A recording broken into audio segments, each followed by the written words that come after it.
Hello. I guess I was late to the party.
Is create virtual experiences for us to all enjoy together. No, it's not the same as being at a live show, but that doesn't mean that it's not a way to enjoy each other's company and entertainment. So, without further ado, a few house notes. The bathrooms are in the back, on the left. No flash photography, please. And as always, no crowd surfing. Enjoy the show.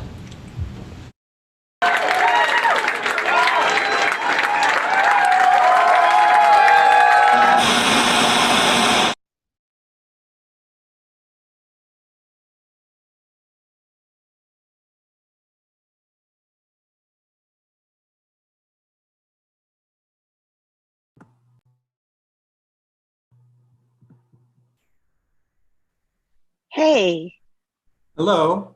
hi. Wow, today is a day for technology. I'm going to go like this. I'm going to turn this way. I'm sorry, Paul. You've caught me on like, I don't know, manic techno day. Yeah, I Crazy. know the feeling. I see all kinds of windows, so You're seeing a lot of windows? I see everybody. You can put us on speaker view. I'm going to start here. Let's start again. Paul Robicheau, welcome to Let's Get Critical. I'm JJ Gonson. Today we're going to talk about your experience as somebody who has spent a lot of time thinking about music, talking to musicians, and taking pictures of musicians. We are going to overcome technology to have a conversation. All right. All right, I cool. can see you on the big screen now, just you, not me, but that's okay. I guess. I That's don't what know. I like to do, actually. I have just you. I'm just looking at you. I'm having a conversation with you. So I like to do that too. So if there's anything I need to know that's going on in this part of the stratosphere, you just be like, hey, there's a big green monster behind you. I'm sitting in my car, having just dropped my son off at school, which is a thing, and a day late because of a hurricane, the periphery of a hurricane, also a thing, and the world is cataclysmic. Should probably note that. And it's good to see you. I miss seeing you at music shows. You're Hmm. one of those bellwether people at a music show. Do you know what I mean by that? Like, Hmm. I see you at a show and I'm like, ah, good. And the weather's bad and the bells are ringing, and yeah, The I know bells what you are mean. ringing for me and my girl. So I I was reading because I was, doing some homework, and I know very well your career at the Improper, but before that there was a lot of other stuff, Hmm. and you started somewhere as a child. Where are you from, Paul? Um, where am I from? I'm from a few places. I moved around, but basically the North Shore, Peabody, um, and Reading, and then I finished high school down the Cape, Hmm. and yeah, that's where I'm at. And so I kind of started going to concerts down the Cape. Uh, And what was, when was the first time that you remember, like, criticizing? Is it criticizing, or do critics criticize? we critique. You critique. That's what you do. You critique. You don't criticize. Let's talk about that. I like to like put pins in things. I know that's an awful thing to say, but I like to sort of be like, okay, we're going to come back to this. One of the things I'd love to come back to is this sort of concept of being critical in a negative way, Mhm. because I do think it sets a tone. But when do you remember, like, what was the first time you wrote? Did you write for a paper? Did you write for like a school journal? When did writing start? Um, Good question. I mean, I worked on my high school newspaper, but Hmm. while I was in high school and coming out of high school, I started doing writing, covering local meetings for the Cape Cod Times. And Hmm. from there, I also inserted myself like, hey, there are all these great concerts at the Cape Cod Coliseum, and I could do reviews of Yeah. those. And so I just jumped right on that train because that was like right nearby. And I got to review, the Jay Giles Band and Blue Oyster Cult and Santana and the Dead and sweet double bill of Ozzy with Black Sabbath. And the opening act on their first tour was Van Halen. So Amazing. And what is this? Is this like early, mid 70s? Mid late 70s? 70s into Great. the early 80s. Classic rock. The venue was Amazing. complete crap. It for those who ever went to the Cape Cod Coliseum, it was like about 5,000 capacity hockey rink made of concrete and I metal. was going to say it was a Oh, concrete, it was a bunker, as I recall. oh, it But was they all were, atrocious. Boston Garden was a bunker. Mhm, They were all like that. They were all just these awful stone sweat pits. mhm. Bleh. So, but we miss them. We miss them. Uh, so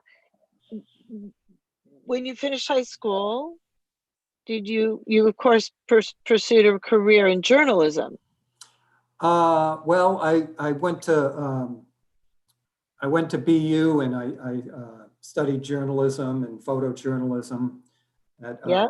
there, and kept on coming to shows at the Cape, and of course went to tons of shows around Boston. Um, Were you shooting those shows, those Cape Cod Coliseum shows? um, I did, but the later ones I certainly did. But I haven't really gone back to those negatives for a while. Um, I know There that could when be I some started, treasures in there. yeah, when I started the Coliseum, I was definitely doing more reviewing. And actually, Right. those were my almost famous days, kind of like the movie. So like, not only did I go to see Van Halen and Sabbath, but I actually got contacted by a record label and said, "Do you want to interview Bill Ward, the drummer from Black Sabbath?" And I was like, "Yeah, Yeah.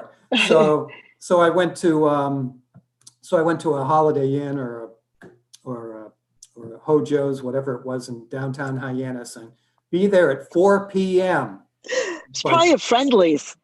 yeah, be there at 4 in the afternoon and knock on this door. So I knocked on the door at 4 in the afternoon, and the door creaked open, and it was completely black inside. All the blinds were drawn, and Bill Ward emerged looking like I just woke him up. He had, God knows, done what the night before. At 4 in the afternoon, he looked like complete crap, and I explained who I was. And he said, "Oh, come on in." So he like sat in his bed, and I sat in the chair, and he looked like totally hungover. And my first rock star interview, my first question was, "What's it like to be on the road?" Oh God. So like I say, that was the start of, much better interviews for the next 30, 40 years or 35 years, whatever it was. But that was fun. But yeah, at BU, I definitely studied more about writing and went to lots of shows at the Paradise and the Orpheum and the Rat and Channel and Jumpin' Jack Flash and all the clubs in town, seeing a lot of local bands. And I started writing for Sweet Potato Magazine and Boston Rock. My first, Yeah. my So, first, I was just gonna say my first local band that I covered was Mission of Burma. I did a cover interview and photographs of Mission of Burma, and onward and onward. onward and onward and onward. I remember you at Boston Rock. We worked together a little bit at Boston Rock. I was a child. I was probably 18, 19 when I was shooting for Boston Rock. That was a terrific magazine, paper. Mm-hmm. Was it a magazine or was it a newspaper? What would you call Magazine. Boston Rock? It was a magazine. Yeah. Yeah. So when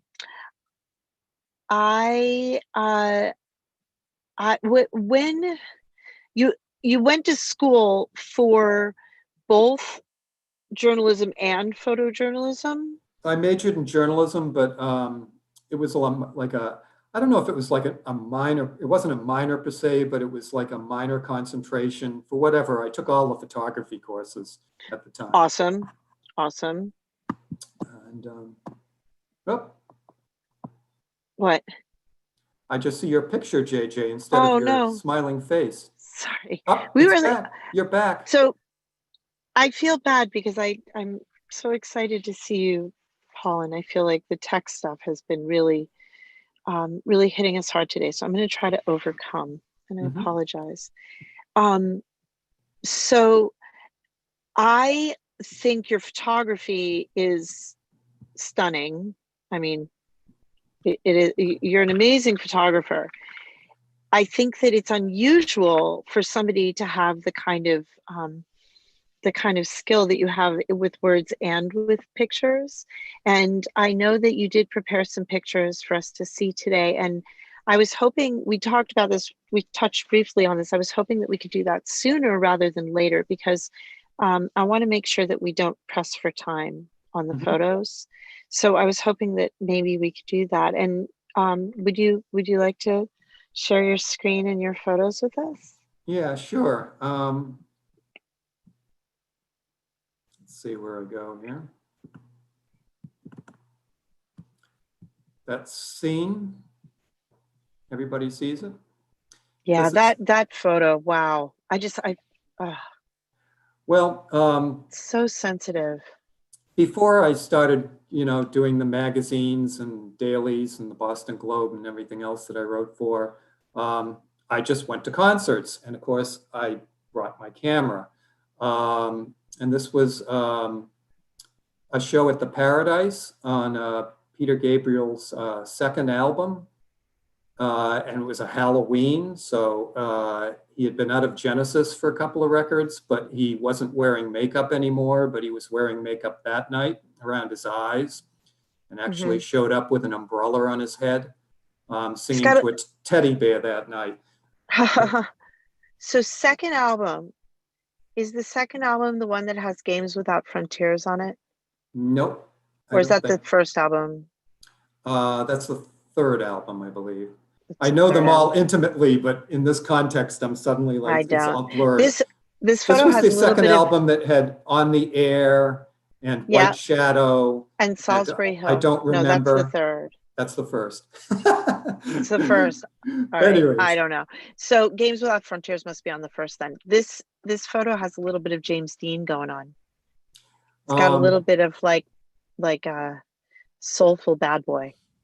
Mm-hmm. And I love the glow around the mic. This is particularly, this particular photo is during the song Mother of Violence, which is a really kind of fragile song, very slow and moody. And for those who have been around the music scene for a long time in town, the Paradise actually used to have tables and chairs. I say chairs, I recall them being kind of tied together. But I got a table pretty close to the middle of the stage. So when he sat down and did this song, I was probably maybe 8 feet away from him. So I zoomed right in. He was looking right at me. It was hard to miss each other at that distance. And what year is it? 78. 78. Tri-X? Tri-X. That's what I shot. Tri-X. So, ladies and gentlemen, film, what a successful shot. And you didn't use a flash. No, this is just stage light. Oh, it's just, yes. Stunning. Thank you. So, moving along. Let's see. A few years later, this is 1982, which is the Who's farewell tour. And yes, they had many tours after that farewell tour. Did. But this particular one, it was, pretty interesting because it was one of those shows when you go to, compared to like just walking in with a camera at the Paradise in 78, this was being ushered in through the backstage entrance to go in with a herd of photographers to photograph the Who on their farewell tour, and basically being led into the pit after the band was like there. So all of a sudden you turn the corner and you're right there in front of the Who live, and it's like, oh my God. And just to top it off, this is when my camera was a solitary Canon FTB. Yeah. And I had no motor drive. So everything was a single shot and advanced the film. So when Pete Townsend went for that jump in the air, I had that one moment to say, this is the moment of that jump to get the shot. Yeah, and, great timing. Yeah, and ironically, I've taken a lot of great photos of people jumping around stages ever since with a motor drive, but I've never gotten a better shot probably than this one. I kind of hit it. Your natural instinct is just flawless, beautiful. Not good luck. Talent. Look at those Nikes. All right, what's next? What's next? You could sell that to Nike. This is the Daydream Nation tour of Sonic Youth at the Somerville Theater. And if you've ever been backstage at the Somerville Theater, there is staircase. It's so funny. I shot that show, but I shot it live. I didn't shoot it backstage. That's cool. We should put our photos together sometime. I was wondering actually when I was preparing for this to think about, was this show general admission? No, it was seated. It was seated. Oh, excuse me. There were seats, but it was general admission in that you went in and you sat, but it was like a movie theater. Right. Yeah, I saw many shows there, but they were usually reserved seats. But before the show, I was hanging out backstage with the band, and then I actually was in the mezzanine or the balcony or whatever they call it upstairs for this show, and I never went up there, particularly at the Somerville for the Somerville Theater. But it was kind of cool because not only was I looking down over the stage, which is a different view to watch, but it was amazing to hear the overtones just ringing through the ceiling of the Somerville Theater. It was so loud. Yeah. But anyways, I love this shot. It's great. So yeah, I think I ran this in Musician Magazine actually. Nice. And here we are in the bathroom at Axis on the first tour of 9 Inch Nails. Fantastic. Access. So Would you think this is the second time this week that I've talked to somebody about Access? What are the odds? particularly since it's not about spit. It's like a whole different set of photos and shows and whatever. So who was this for? Who were you doing this for? Who was prescient? Oh God, I can't remember on this one. I might have just did it as a freelancer and not had any particular place. I mean, I did stuff for Rolling Stone and Spin and eventually the Globe, and this might have been Boston Rock still. I don't really remember as far as it being published, but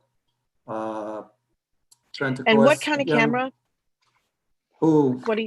What is this? Are you shooting? It might have still been the same one. I might have gone up to oh God. I shot Canon pretty much through those years, but I can't remember what model it was.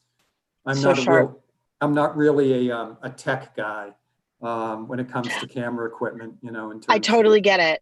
I'm not either. I totally get it. How can I do what I need to do and then I do it? And I like manual. I still shoot with a Pentax K1000. But this was fun because they were playing with chalk before the show to hit the stage, and kind of like they did mud at Woodstock, I guess. But I just like this shot not only because of who I was shooting, but also that I was able to get the angles with the painted walls that were kind of like reflecting the white versus the chalk on their bodies. And it kind of angularly worked really nice, especially with the skull. Yep. Okay. Joey Santiago with Pixies at the Paradise Doolittle tour. Actually, oh God, that was one thing I was going to do today. Is I came across a clip of this in the Phoenix, and it was a review of the show, and somewhere in the review it mentioned that, you know, and this is true, I always thought it, that as a live act, the Pixies were never really that exciting. And there was a line in the review to that extent of that there was nothing too exciting going on or something. I think they actually put it in the photo caption. And it was like, of all the one shots I could grab that kind of like didn't make sense with what was in the review. But yeah, it's probably during Famos.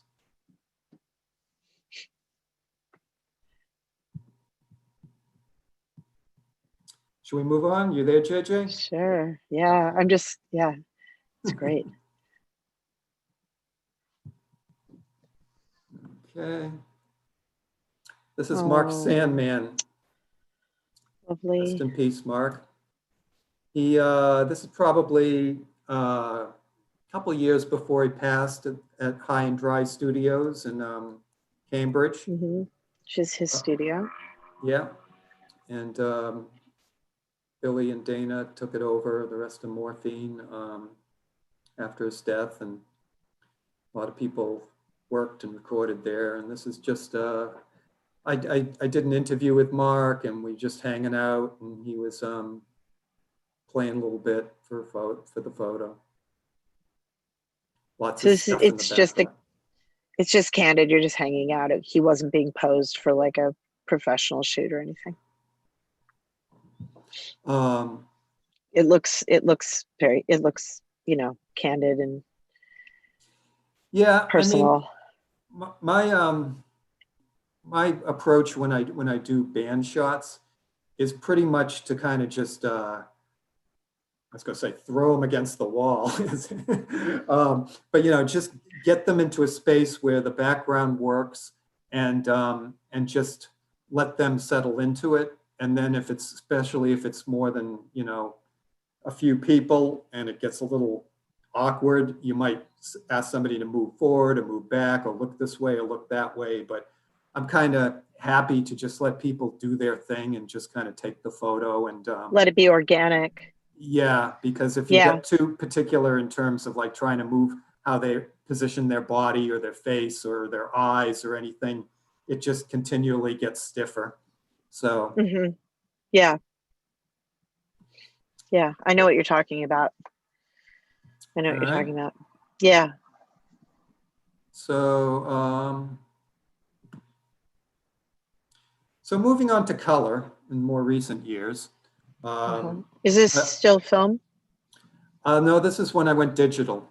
And I'll have to say, just throwing things together from the archives, so to speak, I've got so many archives, and I shot a lot on color slides for a number of years, but as far as actually being able to put my hands on stuff, I have my old black and white classics and a bunch more of those, but I also have my digital archives, and I have more of a sense in recent years of what I've got there in terms of the digital thing. I do love slides, though. I love the quality of chrome. So where is this? It looks outdoors, is it?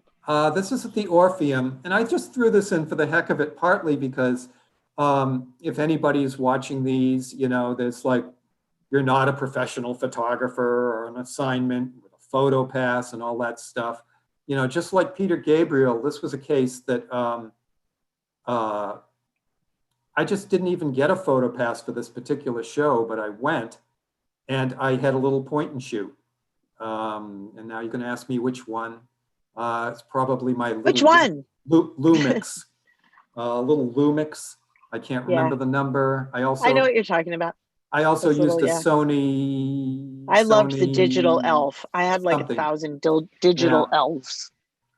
Digital elves. You just have to get the hang of what works with natural light, what can work at a good enough shutter speed. If you can have a manual setting, it's so much better. Sure. But it's just a case where I saw where Iggy was going through the aisles of the Orpheum, and the Orpheum is really easy to predict. You go up one aisle and back the same aisle, or you go up one aisle over to the other aisle and back to the stage. So I just basically slipped down where I knew he was headed to and caught him as he was coming by. So you don't need the fancy equipment and the fancy photo pass. And that's the interesting thing nowadays is, if you don't have detachable lenses or at least a large camera, you can pretty much bring something in because everybody's got a phone. But I've found working with camera phones to be very frustrating as a rule, but I have fun with this one on occasion. Yeah. This is with, actually it's a bigger Lumix that I work with now. This is a point and shoot? No, this is well, it's actually not a SLR. It's or it's not a detachable lens. It's I have a fixed lens. I should have brought my camera equipment over because I can probably like remember things better when I have it in front of me. What I do, if you ask. When is this? This is 2016. This is Janelle Monáe at the Pavilion down on the harbor. Used to be called Harbor Lights, so we call it Harbor Lights, like Great Woods. It's like kind of hard to remember. Right now, it's the Rockland Great Woods Bank. It's the latest bank. I don't know if it was Rockland Trust for this particular show. And the thing about Janelle Monáe is she's just so incredibly talented, and that musically, visually, pacing, her show is just phenomenal. And here's a case where in terms of color, in terms of angles for how she sets up her dancers, I was just trying to find the sweet spot to kind of get those angles. Yeah, it's the contrast of the blue and the red and it's great. And then with the upward shot like that, so you get that flash of white with the outfit. It's really striking. Mm-hmm. I like that. I like the way she is all of the colors to her right, or well, it's her left, but to our right, and then to the left. I love that just negative space that kind of frames it out. Okay. And here's Charlie Steen of Shame. It's a British, Oh, punky can I British tell alt rock you? band. I can't believe I never shot Shame. Oh, I wish I'd shot them. You know, I even got a call from somebody, you got to come shoot this band. What a wonderful band. They're Really great. good. This is They a show really at are. this is a show at Boston Calling, and I was there. Yep. and Great. my daughter's into, teenager, and she's into hip hop and pop and the popular stuff like most teenagers. But she saw these guys and she was just like, wow, that's the best thing all day. Yes. She could just tell that there was something happening there, that the energy and the jumping in the crowd and all of that. And this brings us to something actually that I was thinking about earlier today about you that I think is really special, is that you are really on top of new music all the time. You never have slipped away from being on top of absolutely the thing. Like for you to say, and this is Shame. I love Shame. I think they're amazing. I also came to them through somebody who, brought them to me. It was like, you should hear this. But I think it's really that's really significant that you've got that interest, that you've kept up with that. Well, this is such a cool picture, that hand reaching up for the mic cable. Just holding it up for him. Yeah. Make sure that doesn't get lost there. I mean, I So how do you, I mean, you can say, okay, you have a teenage daughter. Yes, that is a very good way to keep on top of new music. But you haven't had a teenage daughter for that long. You've stayed on top of new music. Is it because of the journals that you're working for, or do you bring these things to them? And how do you find new music? Oh boy, it's like the internet's just so teeming with stuff now. There used to be a time where I could just instinctively kind of, listen a lot and get sent stuff and read, certain magazines or whatever. But now there's some, the magazines are disappearing, but the online sites are, it's prolific. Everybody's a critic nowadays, and there's so many people with good ears out there listening to so much stuff. And it does get kind of overwhelming to kind of like, you feel like for every one thing you pick, you're totally not aware of like 24 other things that you should know about. And part of it, I think too, in my case, is I was really lucky that I was brought up through Boston Rock and the Globe, where I would be out, 6 nights a week, seeing maybe even 3 bands a night, where I'd pop from set to set, and I was on top of things. And the Improper, I would do the same thing, but at the same time, it was, a magazine that went out twice a month. So I would only have to really write about something until we went online finally, which we were late to do. And then I started doing some reviews, but it's hard to keep on top of everything. It helps. I have to totally admit that things like Boston Calling, and for that matter, the Rock and Roll Rumble, Angel Wood does such a great job in bringing bands to once that, if you can't get out 6 nights a week to once, that you can go out for, few weeks to once and see a lot of really good bands that Angel's been on top of.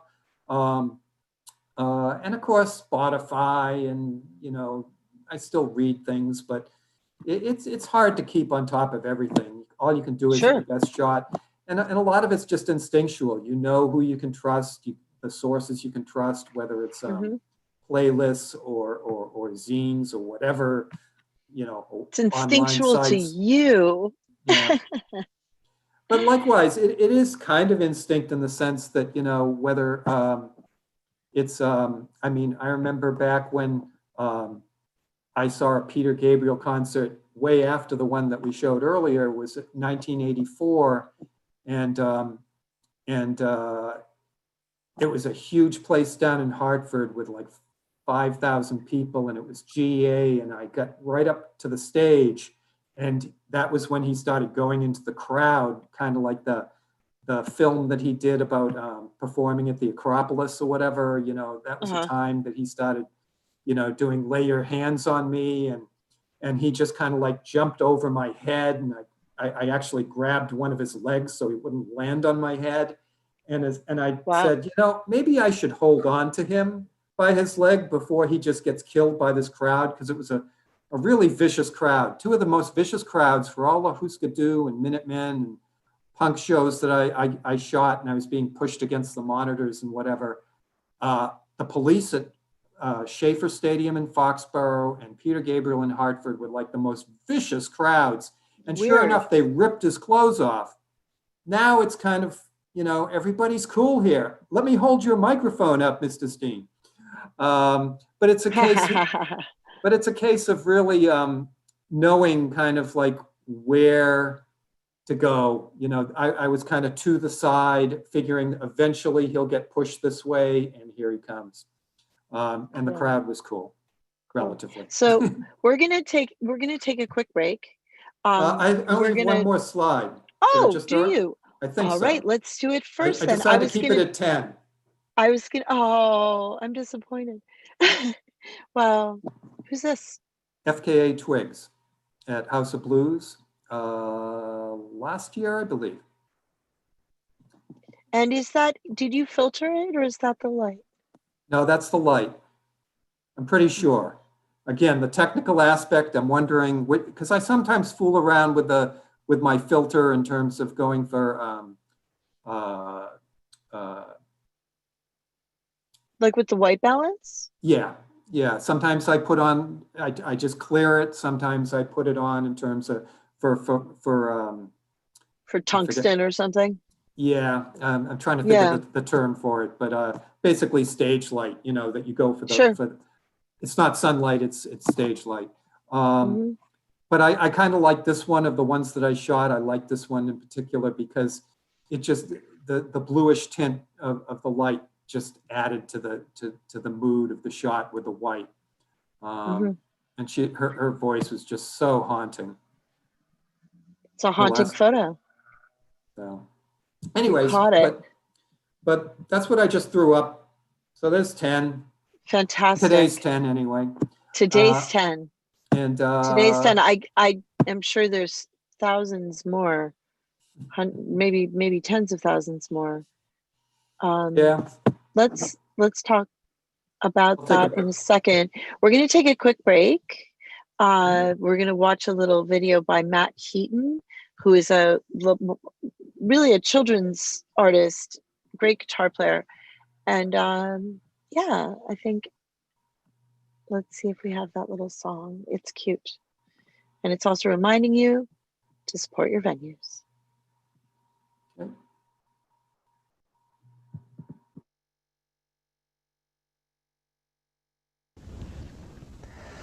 You've dined at that new restaurant where they had everything you want. The food's so good you're really glad you went. But before you go home and take a bath, you first must do a little math. Take the bill and add 20%. You've got to tip your server. Tip your bartender too.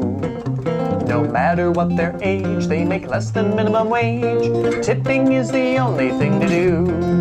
Sometimes you tip the musicians. If you have enjoyed the songs we played, there's no cover at the door, but there's a tip jar on the floor. It's the only way that we are getting paid. But now we tip the venues. Their doors are closed and we are all at home. But we love them and we're hoping that they'll still be open when at last we are allowed to roam. Go on and tip the musicians. if you enjoy watching us live stream. There's PayPal and there's Venmo, and I must say again, oh, tipping keeps the music on the screen. There's PayPal and there's Venmo, and I must say again, oh, that tipping keeps the music on the screen.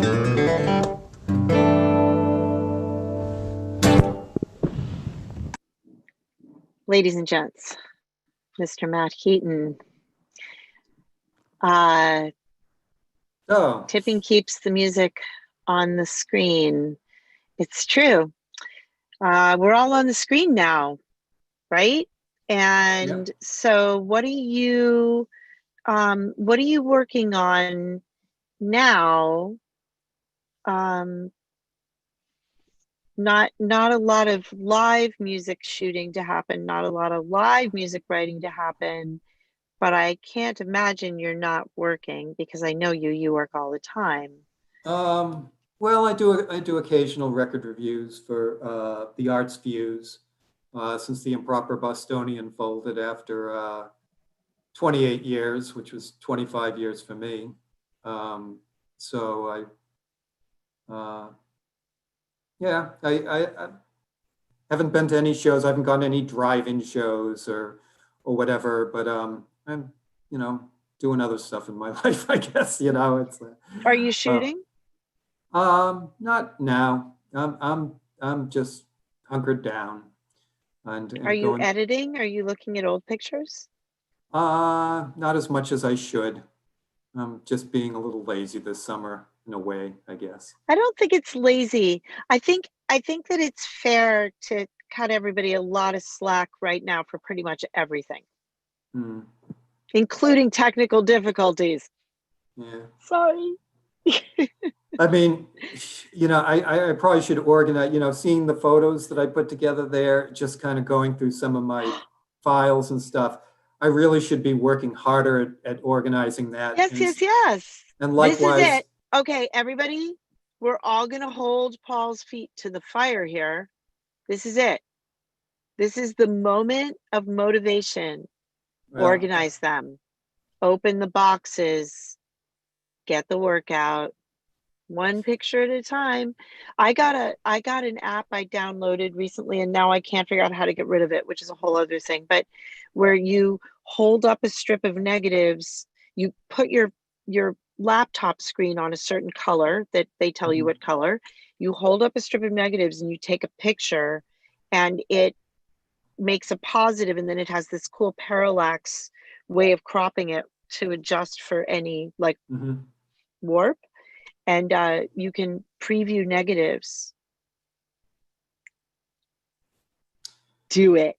Yeah, it's a technical aspect. Likewise, I've got lots of books of all tons of reviews and interviews and everything that I've done over the years. It's just like organization is not my strong suit, although my wife Tony has certainly helped in some respect there. Yeah. But put those kids to work.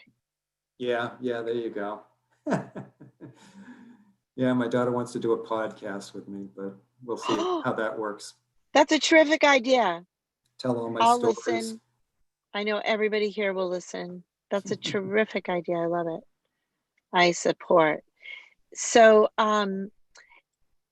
recent bands that you've shot, maybe other than Shame, turn us on to a couple of bands. Who were you really loving in the last, let's say, 5 years that you really are like, oh boy, super, super fired up about?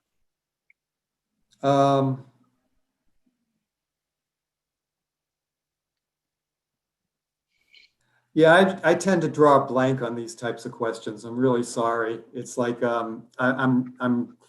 it's the perfectionist in me coming out, that it's like if I can't think of exactly one thing that I'm like prepared to talk about, I kind of space out. People say, what was your favorite album last year? And if I didn't do it for my top 10, that will help me. It's all like, right, what's so your who favorite was in concert? your top 10? I don't have it in front of me. I just read it. I just read one of your bands to watch in town, and it was from 3 years ago, and I was so impressed because it was Anjimali and Oompa and Future Teens And that was my local band's yeah, piece. Yeah.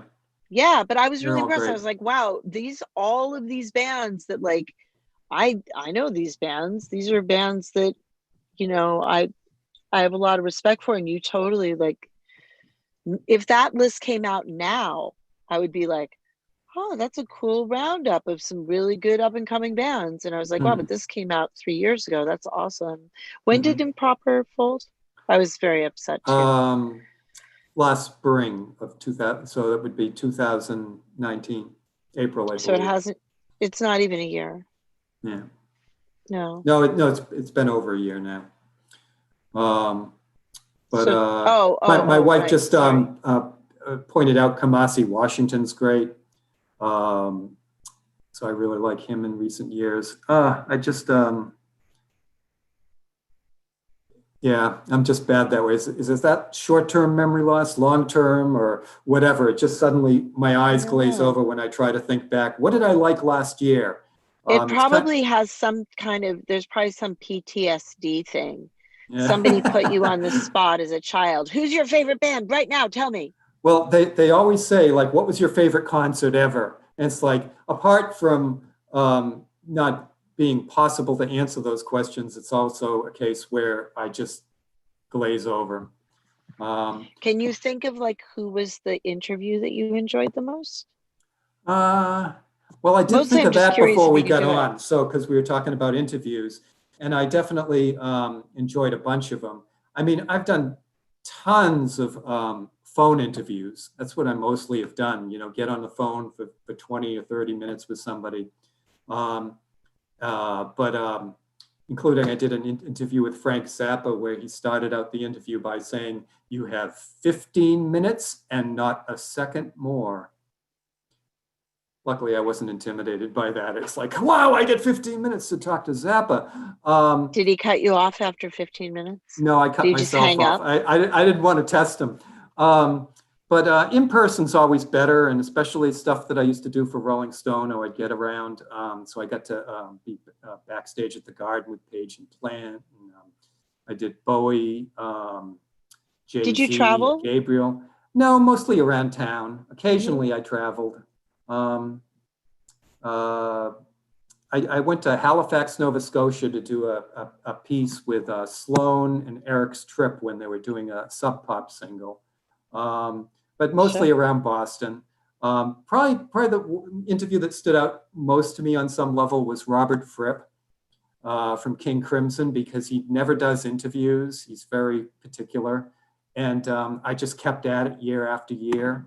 And then he was in town to do one of his soundscapes thing. And I got told he had 2 nights. So I said, is there time in there? And it's like, show up at the Charles Hotel at this time the next day and knock on the door again. And I was much better shape than I was with Bill Ward and Sabbath in I was going to 78. ask. And he opened the door with a smile, and there was a Les Paul in the open guitar case by the door. And we walked and we sat down at a table, and this was 2000 maybe, 1999, around there. I was still using cassette tapes to record interviews, and I was thinking, like, how long am I going to get? I'm used to like 20 or 30 minutes. It's how long is he going to talk to me? It's Robert Fripp. And so I think I brought one cassette. I don't know if it was a 90 minutes or 100 minutes, but it was one cassette, and we just went on and on talking to him about, his ideas about photography and recording and being militant and about things like that, and all the things he had done with Bowie and different people, and flip the tape. And all of a sudden we get through like an hour and a half of talking, and the tape flipped and the tape clicked, and I looked at it and I said, oh, maybe I should have brought another tape. And then he stood up with a smile. Well, I really enjoyed speaking with you.